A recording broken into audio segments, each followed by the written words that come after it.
As an old soldier, it's really a distinct pleasure for me to welcome another soldier to our club as our guest speaker. Lieutenant Colonel Joel Calo is the current commander of the Holston Army Ammunition Plant. Joel was, this is the only part I don't like, is I retired in 2003. Joel was commissioned in 2004, so he makes me feel really old. But Joel's had an outstanding career.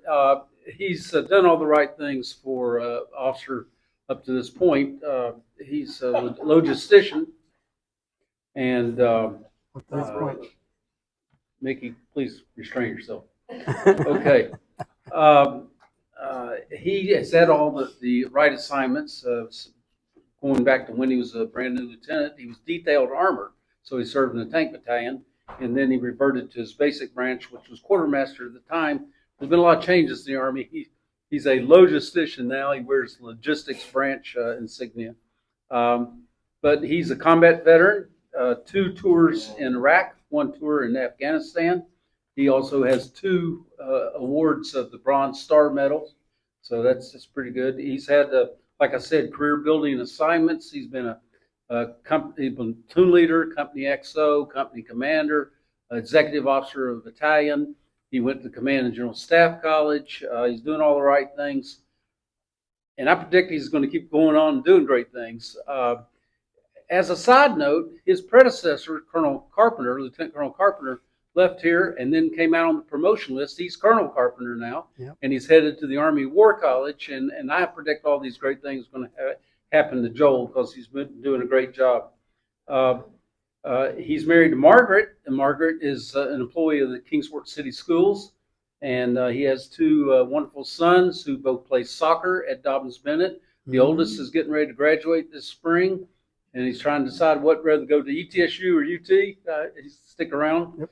Joel's next assignment is at Fort Knox at the Human Resources Command, and I'm looking for him to coming out on the promotion list, War College list, and the command list in the not too distant future.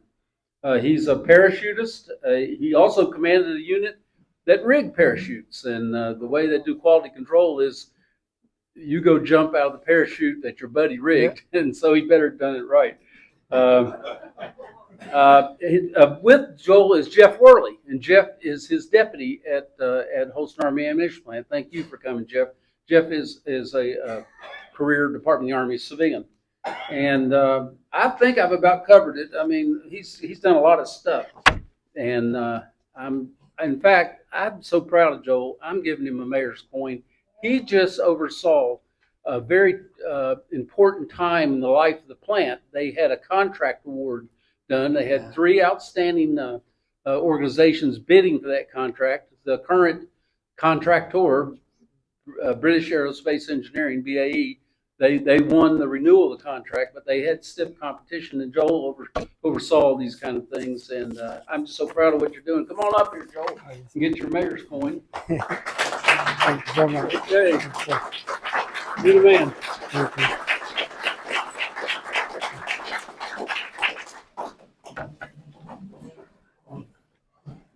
Much better. All right. Everybody can hear me? All right. Hey, so, sir, thank you for, such a great, I like to walk around, so hopefully I don't, mess around with the recording. But before I start, I really want to thank the community, right? I have been for about 20 years in the Army right now. We constantly move. It's literally either every 2 years or every 2 or 3 years we, PCS and pack up and move to a new location and, make new friends, find a church and do all that, stuff that goes with moving. And I will tell you that we were a little concerned coming into Kingsport, Tennessee. Number one is because I really didn't know anything about Kingsport, Tennessee. There's no major Army installation here. So, we were kind of a little hesitant to coming down here. But I will tell you that completely the opposite. I mean, the welcome that we received from the community has been great. My boys were able to integrate into Dobbins Bennett incredibly quickly, to the point that I'm PCSing to Fort Knox, Kentucky here in August, and they're talking about staying here for him to finish up in Dobbins Bennett. I don't think we can find a better high school up in Kentucky. But really, before I start, I just wanted to say thank you. I have about 10 slides here. Really, the point is not to go over a whole bunch of slides, but I'm going to try to move rather quickly through this information. Some of it, I think you have seen it by now. So I'm still going to try to cover some of the updates, and then we'll move on to any questions that you may have, and we'll go from there. So next slide. Next slide, please. All right. So Holston Army Ammunition Plant. 1 second. Just the arrow. 1 second. Now, hold on. There we go. There we go. Right. So we are an Army organization. All right. We fall under the Army Material Command, AMC, down in Huntsville, Alabama. And the Joint Munitions Command is my immediate headquarters in Rock Island, Illinois. As any Army organization, we fall under the very specific priorities that the Army has established in terms of people, readiness, and modernization. Right. So readiness for us is our core mission. That is what we do. We are the largest, really the only explosive manufacturing facility in the United States, and our job is simply to make sure that the warfighters have the right ammunition at the right time, the right place, to make sure that we meet whatever the requirement is. And if you are paying attention to the news, as I know we all are, right? These requirements seems to be changing constantly, whether it is the situation in Europe, what is happening with the potential conflict with China, or even in the Middle East, the ongoing situation. So those requirements, they change constantly, they continue to expand, and it is our job to make sure that our facility here in Kingsport is ready to meet that requirement, right? Modernization, that is quite big for us, right?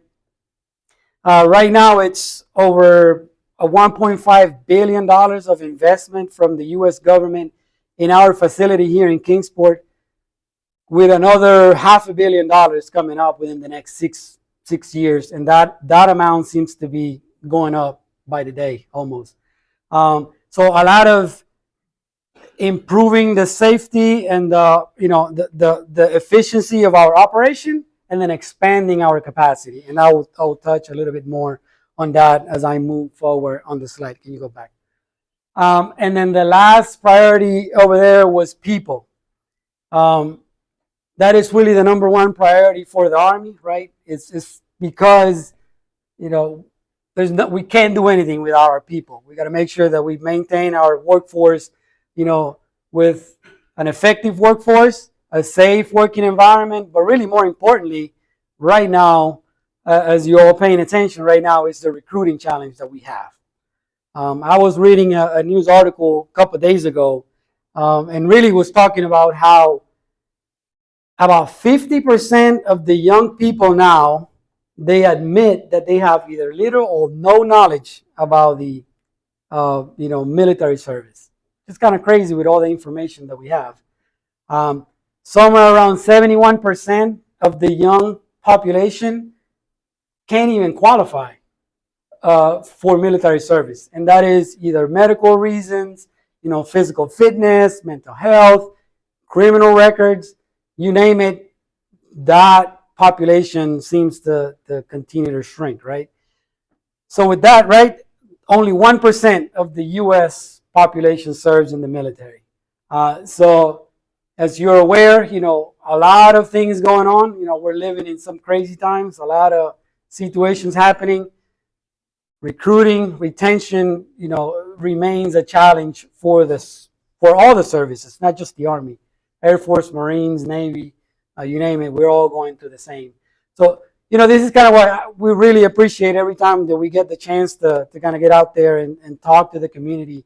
It's critically important that we pass the word and we talk to our young folks, motivate them to make sure that if they want to seek a career in the military, it's a great option, right? And we need some good people to join the Army. So next slide.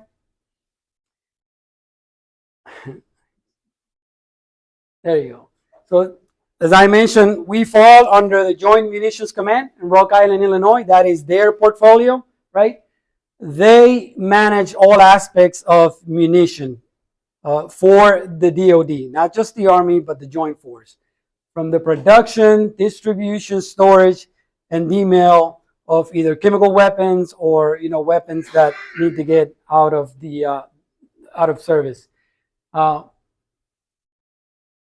They ensure global sustainment. So what we do supports the Army and the force across the globe. Us here in Holston, we fall under that first bucket, right? We are under the production bucket. JMC has 17 facilities that encompass the organic industrial base that really deal with ammunitions. Only 5 of them, does the whole production mission. The other ones, distribution and storage and so on. Go to the next slide. So 17 facilities, as I mentioned, and that you can see them kind of how they are arranged across the United States. For reference, right, back in the 1940s, 1950s, the U.S., we had about 86 ammo production facilities in the U.S. We are down to 17 and really 5 that actually produce ammunition for the Joint Force. So that kind of limits a little bit the that redundancy and that ability to to have multiple sites working on the same kind of line of products. So right now it's almost like down to 1 of each. Here in Holston, we produce bulk explosives for the DoD. We're really the only ones that can do what we do in the U.S. and really the Western Hemisphere. Like nobody else can do what we do here at Holston. For that reason, that is why our mission here is so critical. It's extremely critical. A lot of visibility in terms of what we do here, and a lot of investment from the U.S. government. Next slide, please. I think you're all familiar with the history of our facility, right? But Holston was established back in 1942 for the World War II, when the War Department gave the green light to design and build a facility here to produce explosives. By 1943, we were already producing Composition B. We still do that here on site. And by 1944, we were pumping out about 1 million pounds per day. That was a whole different fight back then, right? But 1 million pounds per day. So we had 10 lines working 24/7, producing just one thing, Comp B, to support the Joint Force. Kind of, if you think about it, I believe the last major battle that the U.S. fought without explosives coming out of Kingsport was the Battle of Midway. When we kind of stopped the Japanese from expanding in the Pacific. After that, it's all coming from Kingsport, Tennessee. So we are supporting the Joint Forces. It's kind of impressive when you think about it. So one product, 1 million pounds per day, and then you see, throughout the history, the major conflicts, right? World War II, you got Korea, you got Vietnam, how, that production spiked. It's always a challenge because in order for us to spike like that, it's a manufacturing facility. It takes time for us to build new production lines and to modernize the facility. And that's kind of where we are right now. You see the huge numbers kind of going all the way to like Vietnam War. And then the numbers kind of went down with the Cold War. And then, of course, the fight in Afghanistan and Iraq over the last 20 years. That was a whole different fight, right? We spent 20 years doing counterinsurgency operations. But we know now that the next fight, it's not going to be that, right? We're kind of going back to Mayor Scholl's days in the Army when I'm real old. So you open that door. Right. So we're kind of going back to focusing on large scale combat operations, where really artillery is kind of the focus. Um, and going by that logic, anything that goes boom, right? It starts right here in Holston Army Ammunition Plant and in Kingsport, Tennessee. So looking at that and looking at modernization and what the Army of 2030, 2040 is going to look like, that's why you see the large investment in all the modernization and construction that we got going on here in Kingsport, Tennessee. Now you can attribute some of the lower numbers. I like to talk about history, but some of the lower numbers, a lot of development in terms of technology, right? Back then we used to carpet bomb, huge areas. Right now it's more precision fires. We kind of pinpoint where that missile, that rocket is going to go, which maximize the effects, and minimize some of the unnecessary, losses. But that's kind of why the demand is a little bit lower, but it's still looking at the future. It will definitely, surpass our capacity. So that's why we're kind of moving in that direction. Next slide.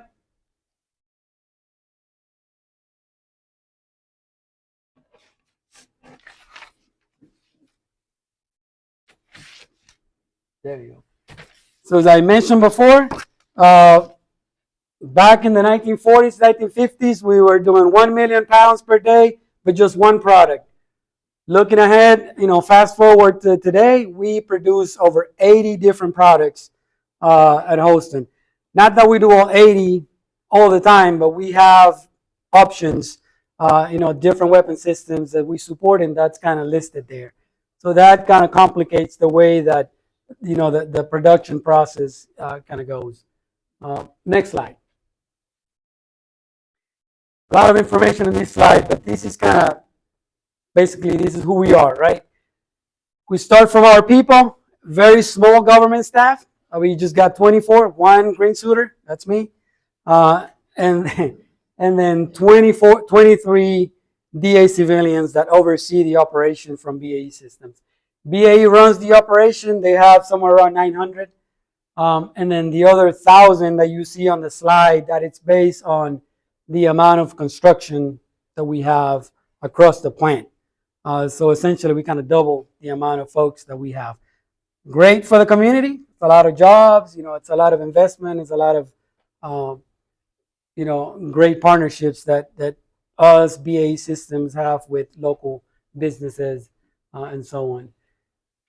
Looking at the facility, Mayor Scholl already highlighted that BAE Systems is really the second operating contractor. Eastman Chemical designed it, operated for, I think it was like 60 years almost. Then BAE Systems took over. They just finished their first 25-year contract, and were just awarded another potentially 20-year contract. So we're very excited. I mean, it definitely make our life a lot easier in the government, but we are excited to keep that partnership going with BAE. They do a lot of great work. Modernization.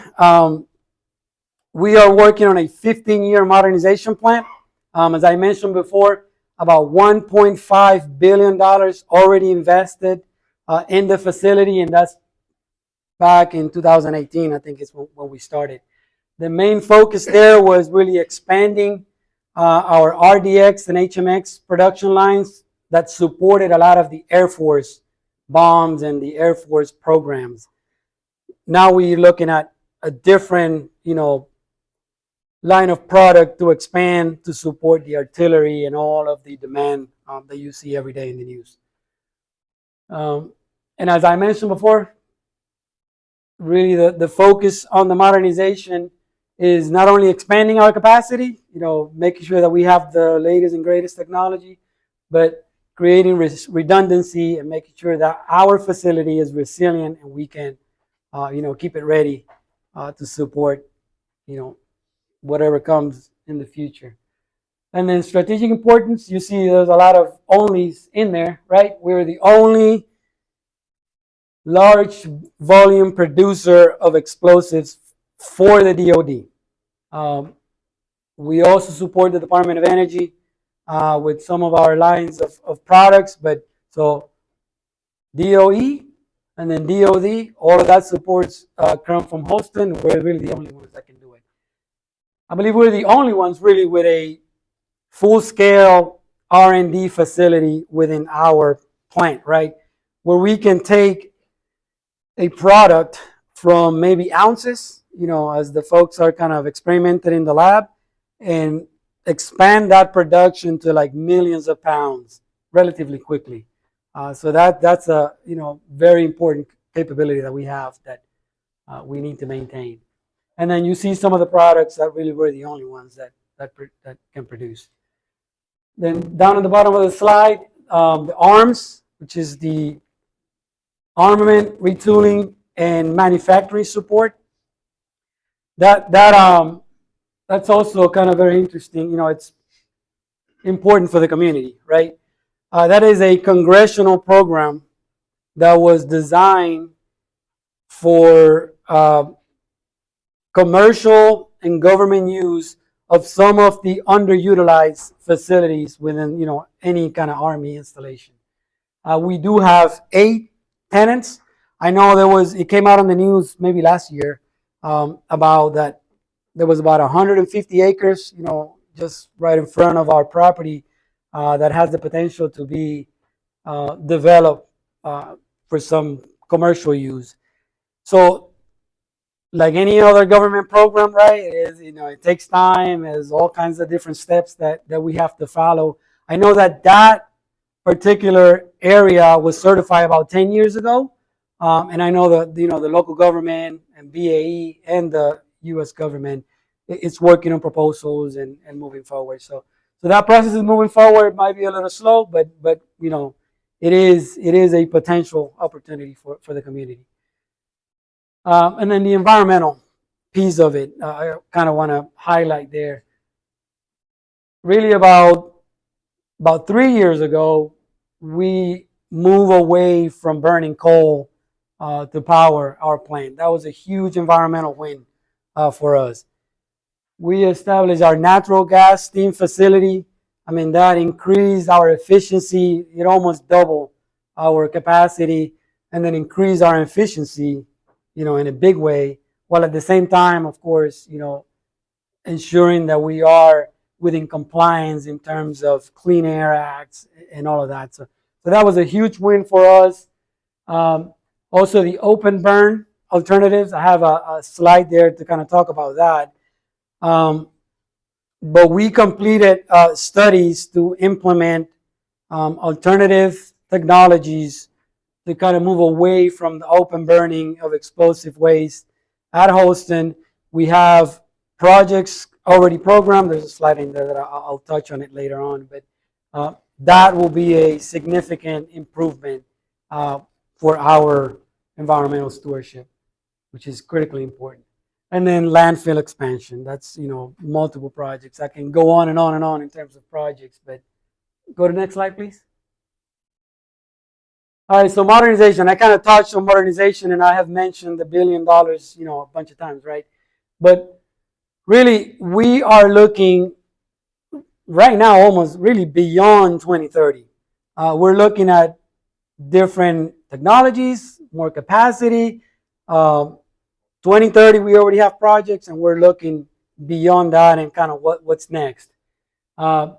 That is something that is controlled and programmed and kind of prioritized at the congressional level, and then we basically down here are at the execution, point.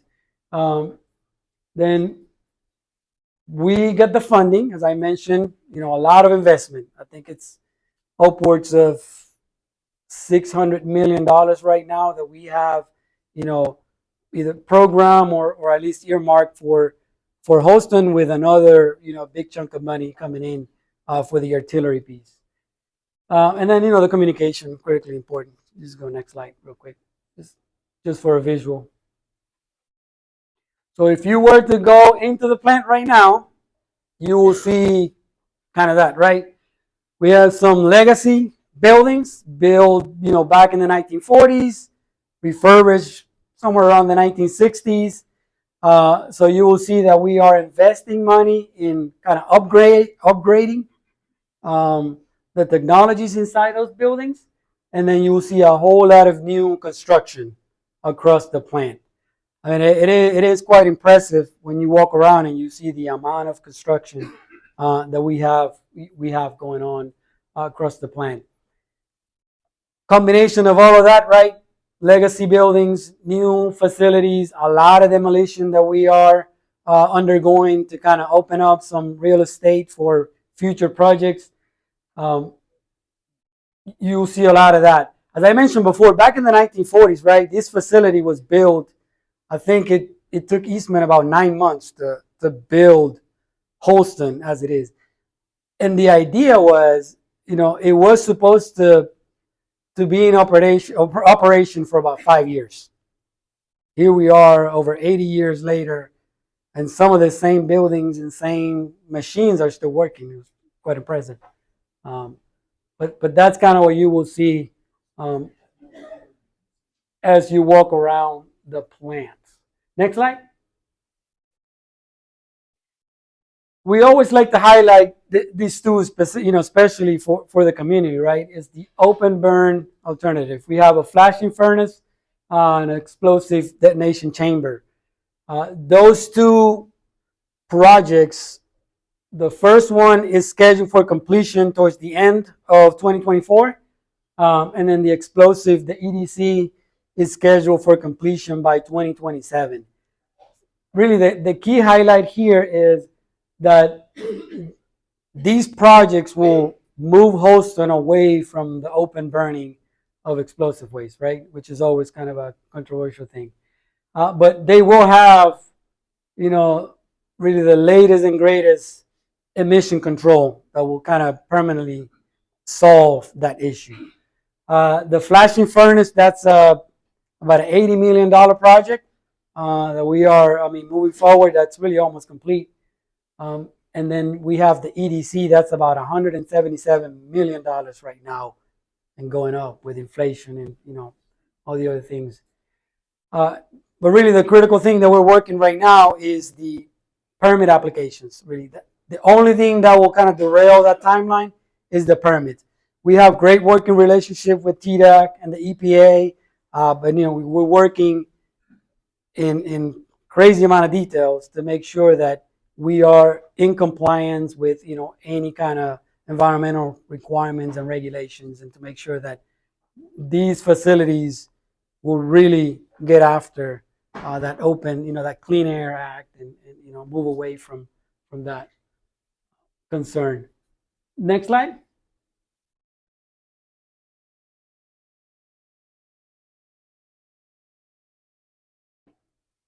All right, the next slide is the timeline. Not working. There you go. So that's just the timeline. That's kind of what I talked about, right? We've completed a lot of steps. Right now we're working the permits between TDAC and EPA. A lot of conversation, a lot of back and forward. A lot of good conversation and good work between our team and the EPA. And as I mentioned, 2024 and 2027, it's kind of when we can see those projects, getting into a closure and coming back online. Next slide. Next slide. I think this is kind of the last slide that I have. It's just, I really wanted to share these. Really, if we have not done it yet, it will be posted in our social media pages. But PFAS is always, one of those topics that come up, right? We've done multiple studies, a lot of sampling. So there is about 189 compounds of concern right now. We at Holston, we do not use any of them, right? We don't use any of them within our production, operation, or within any of our firefighting equipment. There's a lot of that foam, and all that, those things, but really don't use any of them. We do the routine testing to the ground and the water We take those to a third-party lab, and then those results come back and they're posted for everybody to look. Next slide, and I think that's my last one. It's kind of the highlights. I've talked through some of these. Nested with the Army priorities, working on expanding our capacity and more modernizing our facility, really transforming with that dynamic regulatory environments. We know that that's always kind of a moving target, and we adjust, with the time. So, the team is very proactive in getting after that. And really, that's all I have. Yeah. So we open it up for questions. All right.